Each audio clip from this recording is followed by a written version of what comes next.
How about this for a thought?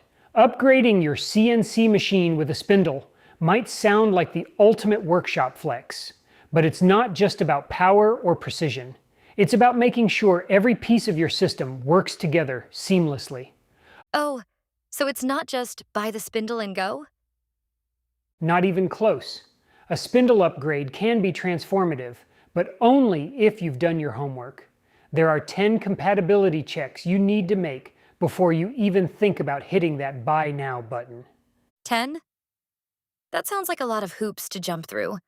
It does, but most of them are pretty straightforward. And trust me, skipping these steps can lead to some major headaches, and possibly some very expensive mistakes. Okay, I'm intrigued. Where do we start? The first compatibility check is to identify your exact CNC machine and controller. That seems like it should be obvious. Doesn't everyone already know what machine they have? You'd think so, but here's the thing. People often know the brand of their CNC machine, but not the exact model, generation, or controller. For example, someone might say, I have a Onefinity, but that's not enough information. Onefinity machines can use different controllers, like the BuildBotix-based controller, the Blackbox controller, or the newer Redline controller. Each of these connects to a spindle's VFD differently. Oh, so just knowing the brand isn't enough. What about people who say they use software like V-Carve or Fusion? That's a great question, and it's actually a common point of confusion. V-Carve Pro, Fusion 360, and programs like Carbide Create are design or CAM software. They generate toolpaths, but they aren't the hardware controller that operates the machine. So what exactly is the controller? The controller is the device that takes the G-code generated by your design software and sends commands to the motors, spindle, and other components of the CNC machine. Got it. So what kind of information should someone gather about their machine before buying a spindle? At a minimum, you'll need to know the brand and exact model of your CNC machine, the brand and model of your controller, the router or spindle you're currently using, whether your electrical service is 110 volts or 220 volts, and the spindle mount diameter on your machine. That already sounds like a lot more detail than most people would think to gather. It is, but it's worth it. And if you want to go the extra mile, take clear photos of your controller connections and the Z-axis mounting area. Yeah, that definitely sounds like it would come in handy. What's the next compatibility check? Compatibility check number 2 is the physical spindle mount. This one seems pretty straightforward. If the spindle fits the mount, you're good, right? Not exactly. Most spindle mounts are designed for either a 65mm or 80mm spindle body, but matching the diameter is just the first step. You also need to check the mounting hole spacing, bolt size, thread type, Z-axis plate dimensions, and available vertical clearance. Why does vertical clearance matter? Because the length of the spindle and the mount position can affect whether the cutter actually reaches the spoil board. If the spindle is mounted too high, short tools might not reach the workpiece.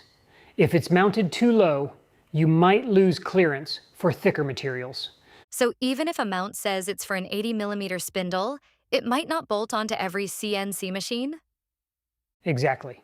The mount might hold the spindle securely, but it could still require an adapter plate to connect to your specific Z-axis. Okay, so once the mount is sorted, we move on to power, right? That's right. Compatibility check number 3 is choosing the right spindle voltage and power. Spindles usually come in 110 volt or 220 volt options, don't they? Exactly.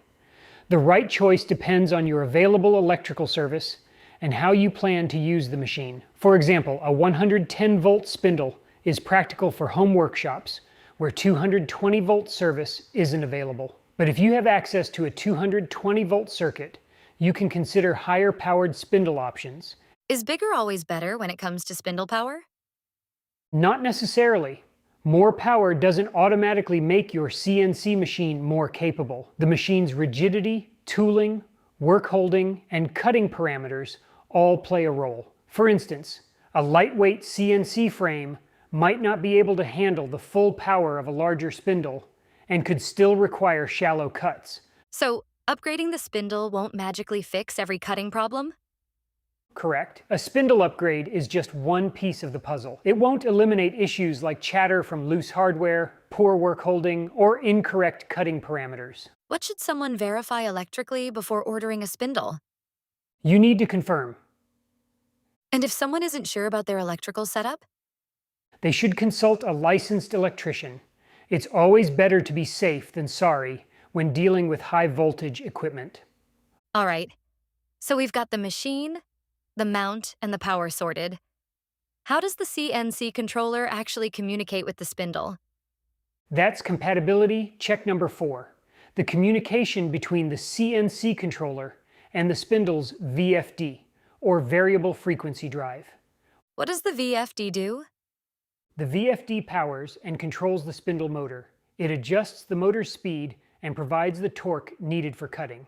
And how does the controller communicate with the VFD? There are a few common methods: PWM, pulse width modulation, analog voltage, Modbus or RS485 communication, or manual operation using the VFD's keypad. Is one method better than the others? It depends on your setup. PWM is a simple and widely used method for start, stop, and speed commands. Modbus, on the other hand, uses digital communication and can provide more detailed information like operating status or fault data. So you can't just connect any two terminals that look similar?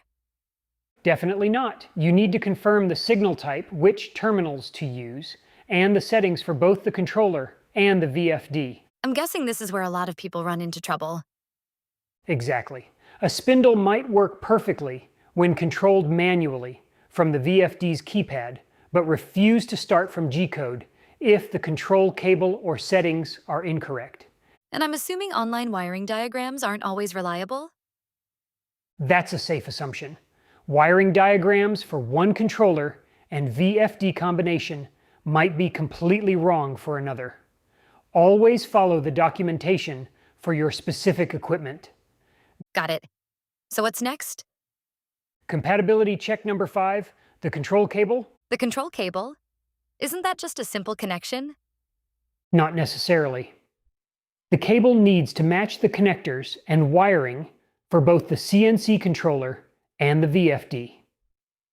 Using the wrong cable, or wiring it incorrectly, can cause all sorts of problems, from intermittent operation to permanent damage. What if someone switches to a different controller later? They might need a new control cable or adapter. For example, moving a spindle system from a Masso controller to a Onefinity Redline controller could require a completely different cable. Could someone just modify the existing cable? Only if they're experienced and know exactly what they're doing. It's not just about matching wire colors. You also need to consider shielding, grounding, and pin assignments. Okay, so we've covered the machine, mount, power, communication, and cables. What's next? Compatibility check number 6, cable routing and drag chain capacity. Let me guess. The spindle's power cable is bigger than a trim router's cable? Exactly, and it needs to move smoothly with the gantry. You also need to account for coolant tubing if you're using a water-cooled spindle. So the original drag chain might not be big enough? Correct. You need to check whether the drag chain has enough space for the spindle power cable, coolant lines, and any other accessories. And what happens if the cable routing isn't done properly? You could end up with broken conductors, intermittent faults, or strain on the spindle connector. Got it. What's compatibility check number 7? Dust collection and Z-axis clearance. A dust boot designed for a trim router might not fit after installing a larger spindle. And I'm guessing Kale access is another thing people overlook? Absolutely. You don't want to finish the installation and realize you can't get a wrench onto the collet nut. What about automatic tool changers? That's compatibility check number 8. An ATC system requires a purpose-built spindle, pneumatic tool release, clean compressed air, and controller support. So you can't just convert a standard spindle into an ATC? Generally, no. ATC spindles are designed with internal mechanisms that standard spindles don't have.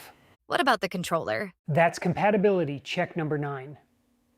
A standard spindle might work with your current controller, but an ATC system often requires a more advanced controller with additional outputs and safety features. And the final compatibility check? Check whether your existing equipment qualifies for the upgrade path you're considering. So the big takeaway is to evaluate the whole system before making a purchase? Exactly. A little planning up front can save you a lot of headaches later. Well, that was a lot of information, but it all makes sense. It does. And remember, if you're ever unsure, reach out to the manufacturer for guidance. Thanks for walking us through it all today. My pleasure. Until next time, plan carefully and happy making.